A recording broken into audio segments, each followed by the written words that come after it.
Sveiki, sveiki, labrīt, labdien, labvakar, kā nu kuram. Kas brīnišķīgs ir ienācis šodien tavā prātā, tavā brīnišķīgajā prātā? Manā brīnišķīgajā prātā šodien rosās doma par mūsu smadzeņu kapacitāti un kā mēs viņu izmantojam.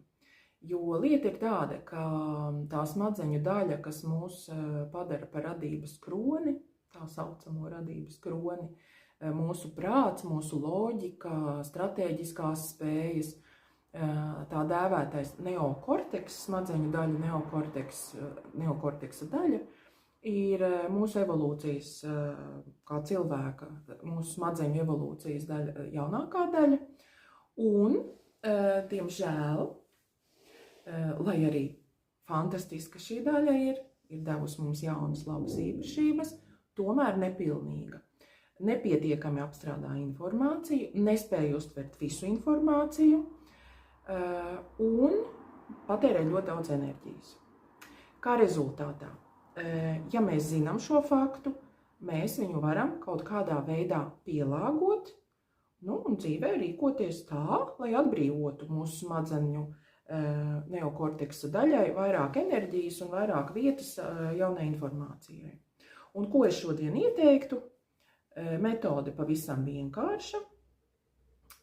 Paņemam baltu papīra lapu un uzrakstam 100 apņemšanās, 100 solījumus, 100 plāniņus, kas nav izpildīti gadu gaitā. Kaut no pašas bērnības, kaut no dārziņa, ka es turpmāk iešu kurpītēm šņores, jebko.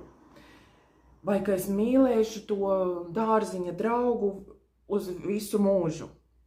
Visu sarakstam, būs grūti sarakstīt, būs grūti saplānot, samanedžēt visu.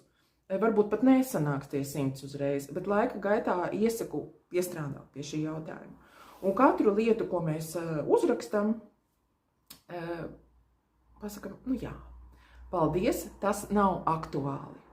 Tas nav aktuāli. Es vairs to nesolu. Es vairs to nedarīšu. Viss closed. Matter is closed. Un tādējādi tu palīdzēsi savām smadzenēm, tu atbrīvosi vietu, tu atbrīvosi enerģiju citām daudz vajadzīgākām lietām. Lai veicas, es eju rakstīt savu sarakstu, un tu